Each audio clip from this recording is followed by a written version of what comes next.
अस्सलाम वालेकुम everyone, welcome to cooking with Iqra Awais. आज मैं आपके साथ मटन यखनी की रेसिपी शेयर करने जा रही हूँ। जैसा कि आपको पता है मौसम चेंज हो रहा है, गर्मियाँ जा रही हैं और सर्दियाँ आ रही हैं, तो सबके गले ख़राब हो रहे हैं और खांसी और ज़ुकाम भी हो रहा है।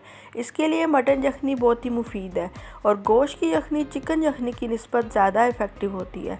तो इसलिए मैं आज आपके साथ मटन यखनी की रेसिपी शेयर करने जा रही हूँ। तो सबसे पहले चलते हैं इसके इंग्रेडिएंट्स की तरफ।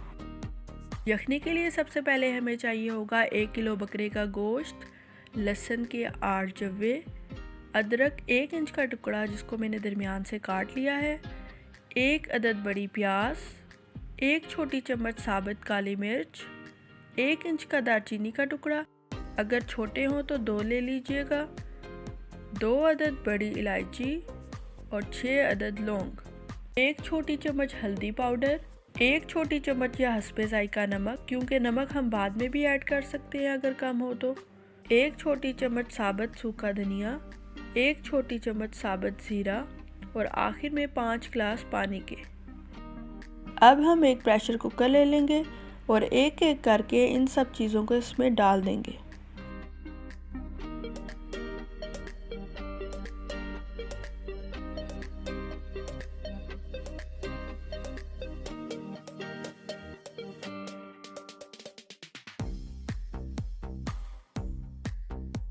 तो अब सब चीज़ें कुकर में डल चुकी हैं। अब हम इसको बंद करके पकने के लिए रख देंगे और वेट चलने के 25 मिनट बाद हम इसको खोलकर चेक कर लेंगे। 25 मिनट हो गए हैं। अब हम चूल्हा बंद करके कुकर खोलकर देख लेंगे। देखिए सारा ऑयल ऊपर आ गया है, ये यखनी के तैयार होने की निशानी है और गोश्त भी गल गया है। अब हम इसको स्टेन कर लेंगे। एक बॉल के ऊपर स्टेनर को रखकर इस तरीके से हम सारी यखनी इसमें डालकर स्टेन कर लेंगे।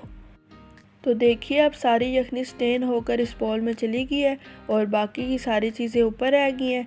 अब हम इसको सर्विंग बॉल में डालकर आपको दिखाते हैं। तो लीजिए गर्मा गर्म मज़ेदार मटन यखनी तैयार है, जो कि सर्दियों के मौसम में बच्चों और बड़ों दोनों के लिए बहुत मुफीद है।